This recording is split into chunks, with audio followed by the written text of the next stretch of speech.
Hey guys, what's going on? It's your boy DaneJahYT, and today we're going to talk about the chapter in One Piece that was released yesterday. And we're referring to chapter 1126, 1126.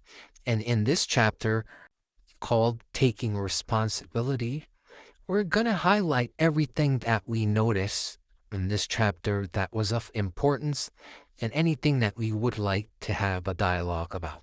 So let's get into it.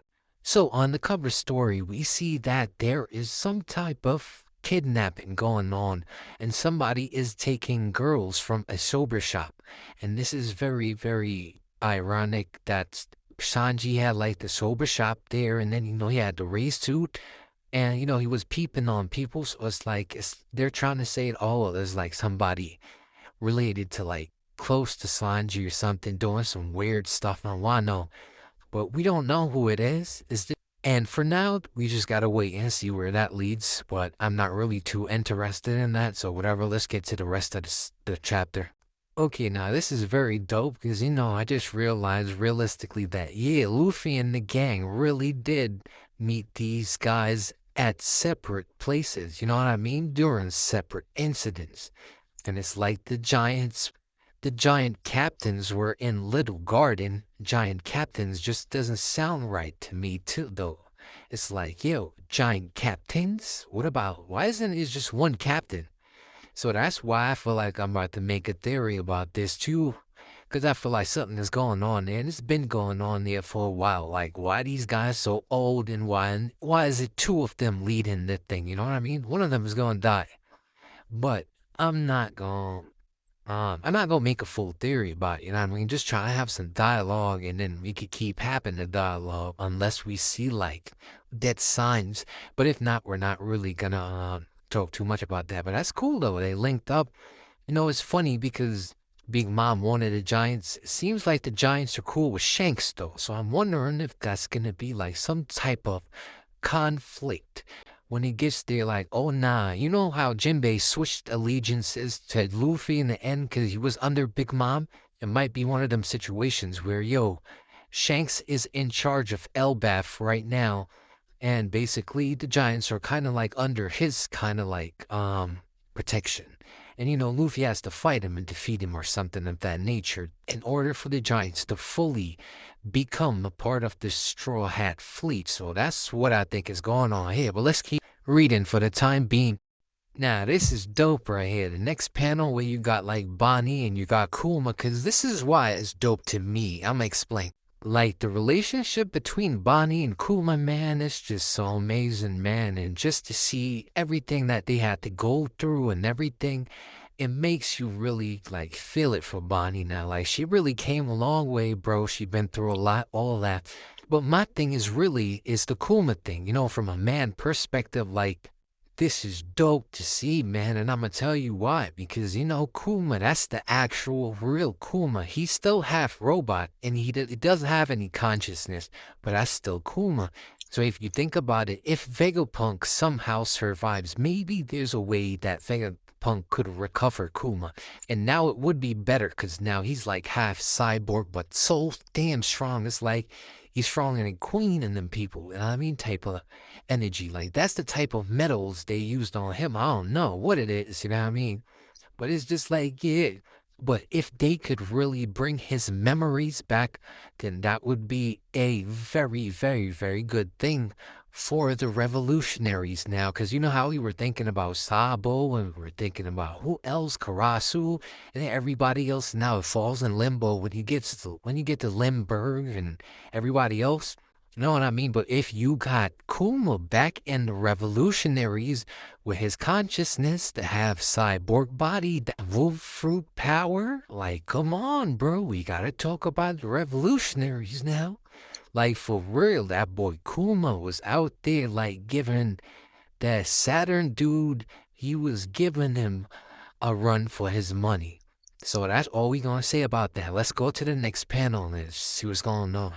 Ah, man, so we just looked at the part where Bartholomew was getting his ass whooped. Or he's getting scolded, better yet. But you know what I mean? Like, it's funny, because when people just came up with this theory, they were all saying that there's no way that Shanks is gonna get to Bartholomew because you remember when like Odin was trying to break the barrier for that fruit. So that's like a loophole in the One Piece verse, that fruit. You know, and it's like, nah, bro, they got through there. And it didn't even seem as if it was Shanks, brother. I don't even know.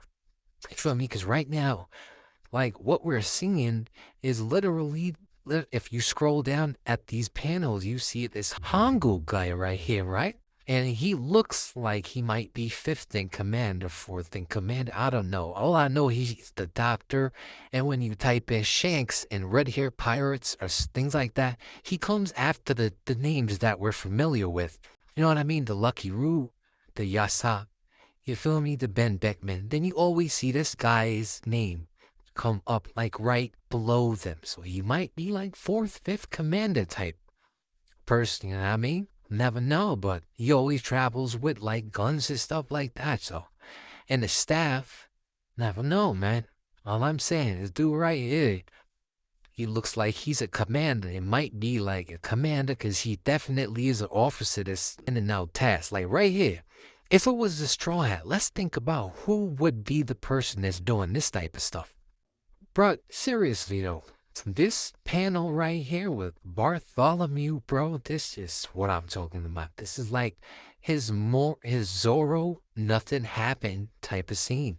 Where it's like Bartholomew is literally putting his life on the line for Luffy.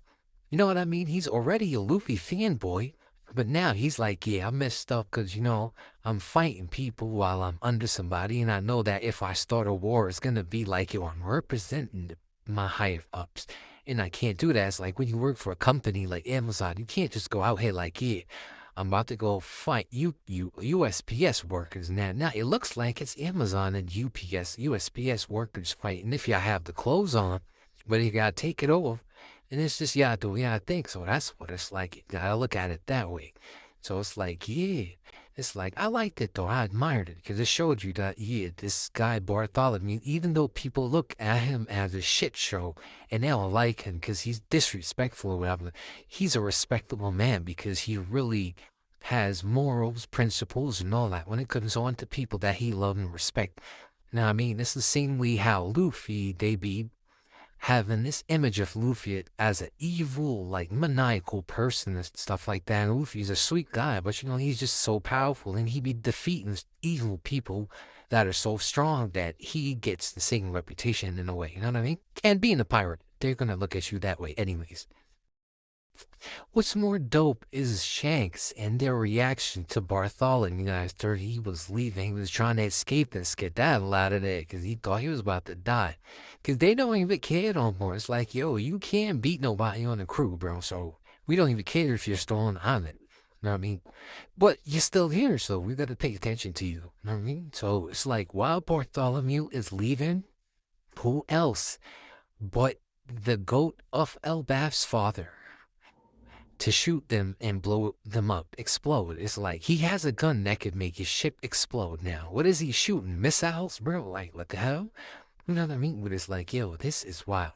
Because now it makes sense. And I liked how Shanks admired. He's like, yo, look at my boy Luffy. He got people out here willing to die for him, boy. He really out here in these streets, boy. Like, he really outside.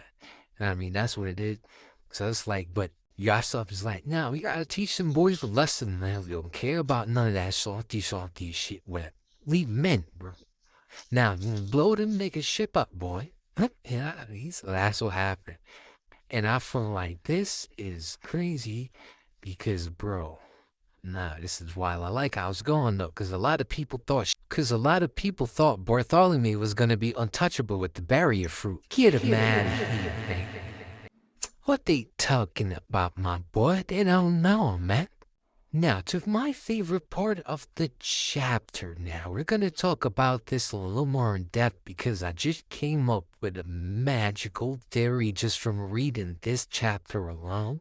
And it's about Blackbeard and why Blackbeard is getting involved with the Marines.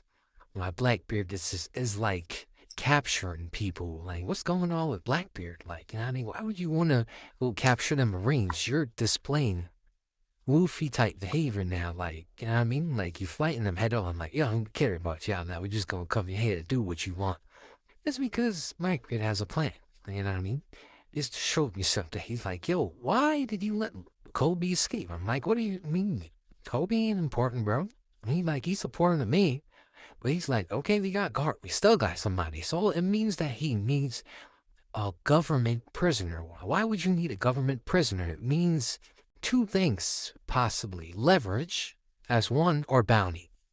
Now, at this point, I feel like leverage or bounty, it cannot be bounty, because look, we don't see anything about anybody making any contacts to cross guild or nothing of that nature.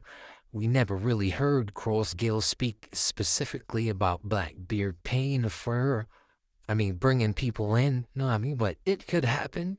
Absolutely more than possible. But you see, the reality of what's going on here is Blackbeard has a plan, man.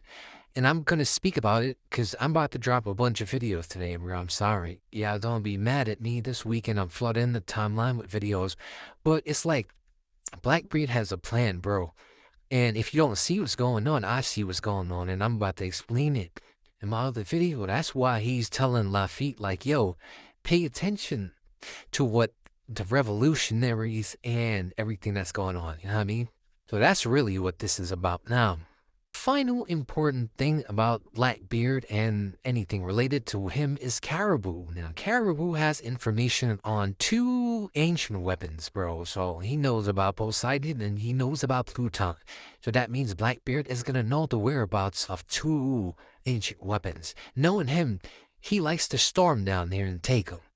So, that's kind of a problem because he's that type of guy. If he knows it's there, he'll go take it and keep it. It's just like he's that guy. He likes doing stuff like that. So that's something we got to worry about for now. But when I make my videos, you'll understand everything that's going on. So tune in for that. And yeah, man. And it's like for the rest of the chapter is just ideally they woke up stranded at sea. Half of the crew, basically. Not even half. It's like the good part of the crew, the part that needs to not. All right, let me just stop.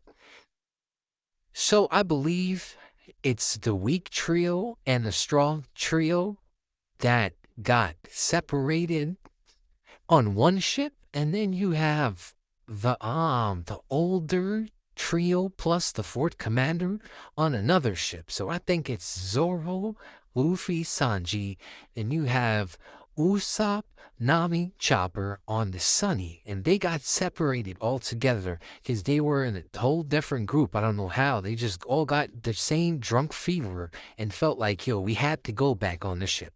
You know what I mean? So I guess it's that. And then you got the older guys. We're talking about Robin, Brooke, Frankie, and also Jinbei. That's the older guy too. But he's also the fourth commander for now, in our opinions. The third commander. I don't know why I was saying fourth when Yamato or Usopp or Robin or Frankie. One of them is going to be the fifth, the fourth. Well, that's probably going to be Usopp, in my opinion. So the older guys, they're on a giant ship with everybody else. So stay tuned, man. I got a lot of theories coming out this week. Like this week, I'm dumping a bunch of videos because, like, for some reason, my head got filled with all the ideas I need to give you guys. So I just got to let it out.